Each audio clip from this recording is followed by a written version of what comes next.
Cheo, kwa nini producer? Kwa nini aombe mali? Mali bwana. Walitoa nini tunasema press release kwamba makocha ambao wanahitaji kwenda kuvinua kikosi chao.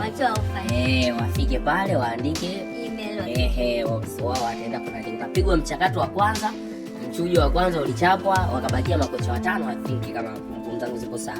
Miongoni mwa makocha inasemekana Ibenge pia yupo kwenye hiyo orodha. Sasa unajua mimi nikakumbuka ya kwamba makocha wengi sana huwa wanachokipenda wanapenda wawe na harakati nyingi sana za kufanya, ama wanapenda wawe na vitu vingi sana vya kufanya. Sasa Ibenge ameshafundisha kwenye level ya club. Ameshafanya vizuri sana kwenye level ya club. Japokuwa kwenye timu ya taifa alishawahi kugusa. Amefanya mambo makubwa. Sasa anahitaji kutengeneza profile yake zaidi kwenye timu za taifa. Na miongoni mwa timu ambayo akichungulia anaiona hii project yake inaweza ikamlipa kwenye timu ya taifa ya Mali, kwa sababu Mali ni miongoni mwa mataifa ambayo yana wachezaji wazuri sana. Wanatoka Afrika, wanatoka nje ya Afrika. Na Mali ni miongoni mwa mataifa ambayo unapotaja AFCON, unapotaja kombe la dunia, ni miongoni mwa timu za Afrika ambazo unaweza ukawa unazizungumza kuelekea kwenye hiyo safari, kwa sababu ya aina ya watu ambao wanao, aina ya matokeo ambao wamekuwa wanayapata, na maendeleo yao kisoka kiujumla ambayo wanayo. Kwa hiyo kwa Ibenge mimi kuomba, kama kweli ameomba na kama kweli jina lake lipo kwenye hayo majina, kwa sababu haiwezi katokea akatajwa tu, ni kweli alikuwa ametuma, japokuwa taarifa zipo chini ya kapeti. Ibenge akifanikiwa kuondoka kwenye kikosi cha Azam, nadhani Azam atakuwa amepata pigo sana kwenye kikosi chao. Kwa nini Ibenge ajisi kwamba hayupo comfortable? Kwa upande mmoja Mali ni taifa kubwa. Lakini sasa kwa nini ajisi kwamba ametosha Azam? Ndio akapata, ujue hiyo ni anado. Ndio amepata Messi ataondoka tena. Mimi nilikuwa na mashaka na Ibenge tangu alipoingia Azam, alafu nikasikia Azam wamempa mkataba wa nusu.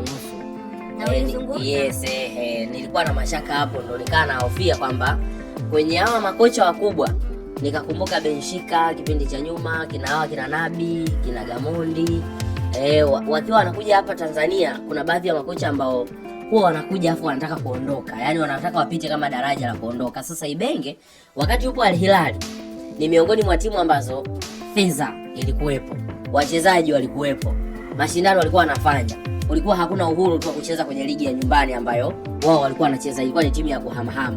Nikaa naamini kwenda zake Azam kwenye zile tesesi. Azam ni miongoni mwa timu ambazo ina vinasaba na Al Hilal, pesa ipo, wachezaji wapo, kilichokuwa kimetofautiana tu ni Azam haipati mataji. Sasa nikaa naamini ni sehemu ya profile ya maisha ya Ibenge kwamba alikuwa miongoni mwa makocha ambao walikuja Tanzania wakaubadilisha mpira wa Tanzania kutoka kuchukua taji kwa Simba na Yanga, tukaiweka Azam katikati, alafu Azam ikawa inachukua mataji. Kocha ambaye angezungumzwa angekuwa ni Ibenge. Lakini baada ya kupata taarifa kwamba ana mkataba wa nusu, sijui hata mwaka mmoja, akifanya vizuri ataongeza mkataba mwingine, nikapata mashaka ya kuamini kwamba makocha wakubwa huwa hawafanyi hivi, hawabeti.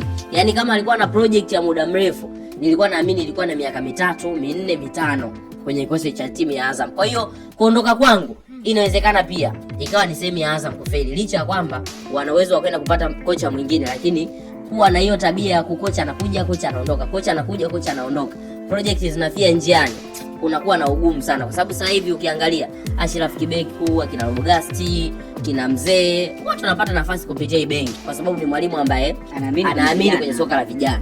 Je, watampata mwalimu mwingine mwenye falsafa za kuamini soka la vijana? Na ukizingatia Azam ni academy, wanaweza kupata kocha wa aina hiyo, kwa sababu kipindi kimepita muda mrefu sana. Azam walikuwa na hawa wachezaji ambao wanacheza kwenye hili daraja, lakini waliondoka pale kwa sababu hawapati namba kwenye timu ya wakubwa. Watampata kocha mwingine wa hiyo kariba ya Ibenge. Kwa hiyo ni vitu ambavyo ukiwa unaviangalia vinakupa ugumu tena wa kufikiria Azam kumuhusianisha na ubingwa, Azam kumuhusianisha kuja kulitawala soka la Tanzania, kuondoa Simba na Yanga utawala wao tu, na Yanga jichomeka katikati. Bado unaendelea kukosa hivyo vitu ambavyo Ibenge ulikuwa unamfikiria, kocha wa kaliba yake, experience yake, daraja lake la ubora, mataji aliyochukua, alafu anaondoka tena Azam. Inakupa ugumu tena wa kuamini kwamba Azam wanaenda kutoboa kwenye maisha haya ya Simba na Yanga kwenye soka la Tanzania. Sawa, tunamalizia na hiyo ya twende. Sawa. Au una neno kidogo kwa tukia Azam? Azam hapana. Au ushamaliza? Mungu awabariki. Unasema unajua hata kinachowasumbua Azam labda wanajua wao wenyewe. Sawa, siku ya jana timu ya Dar City ikiwa pale Rwanda kwenye michuano ya BAL 2026 iliondolewa na wapinzani wao Pedro de Luanda.